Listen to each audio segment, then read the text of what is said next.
మేషరాశి వారికి ఈరోజు అనుకోని ధనాదాయం, వృషభరాశి వారికి ధన వ్యయము, మిథున రాశి వారి వివాహ ప్రయత్న అనుకూలతలు, స్త్రీ సౌఖ్యం, కర్కాటక రాశిలో ఉన్నత ఉద్యోగ ప్రాప్తి, సింహరాశి వారి కుటుంబంలో వివాహ ప్రయత్నాలు, కన్యారాశి వారికి రాణి బాకీ రుసువులవడం,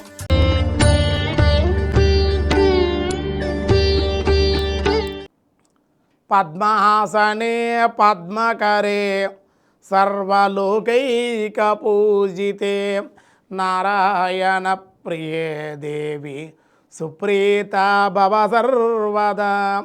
భక్తివన్న ప్రేక్షకులకు శుభోదయం.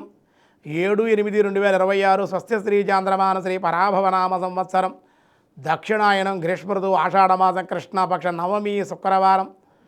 నవమి మధ్యాహ్నం 1:37 వరకు, కృత్తికా నక్షత్రం సాయంత్రం 4:54 వరకు, శేషవర్జ్యం ఉదయం 7:05 వరకు, దుర్ముహూర్తాల ఉదయం 8:16 నుండి 9:07 వరకు, మళ్ళీ మధ్యాహ్నం 12:31 నుండి 1:22 వరకు, సూర్యోదయం 5:44, సూర్యాస్తమయం 6:28, అమృత గడియల మధ్యాహ్నం 2:38, 4:08 వరకు, రాహుకాలం ఉదయం 10:30 నుండి 12 వరకు రాహుకాలం, శుభ సమయం ఉదయం 6 గంటల 2 నిమిషాల నుండి 7 గంటల వరకు ఉదయ శుభకాలం, మధ్యాహ్నం 3 గంటల నుండి 4:20 వరకు శుభకాలం, వృద్ధియోగం ఉదయం 11:21, గరంజీ మధ్యాహ్నం 1:37, వని రాత్రి 12:27. దినారంభ చక్రంలో మేషరాశి వారికి ఈరోజు అనుకోని ధనాదాయం, శుభవార్తలు వినే అవకాశం, కుటుంబానందం. వృషభరాశి వారికి ధన వ్యయము, ఉన్న ధనమంతా కూడా ఏదో రకంగా ఖర్చై అతి విచారాన్ని పొందే అవకాశం. మిథున రాశి వారి వివాహ ప్రయత్న అనుకూలతలు, స్త్రీ సౌఖ్యం, రాజకీయ రంగంలో ఉండేటువంటి మంచి అవకాశాలు. కర్కాటక రాశిలో ఉన్నత ఉద్యోగ ప్రాప్తి, ధన ప్రాప్తి, కుటుంబ ఆనందం. సింహరాశి వారి కుటుంబంలో వివాహ ప్రయత్నాలు వలన ధన వ్యయ సూచనలు ఉన్నాయి. కన్యారాశి వారికి రాణి బాకీ రుసువులవడం, అనుకోని విధంగా దేవాలయ దర్శనాలు అనుకోకుండా యాదృచ్ఛికంగా చేసే అవకాశాలు ఉన్నాయి.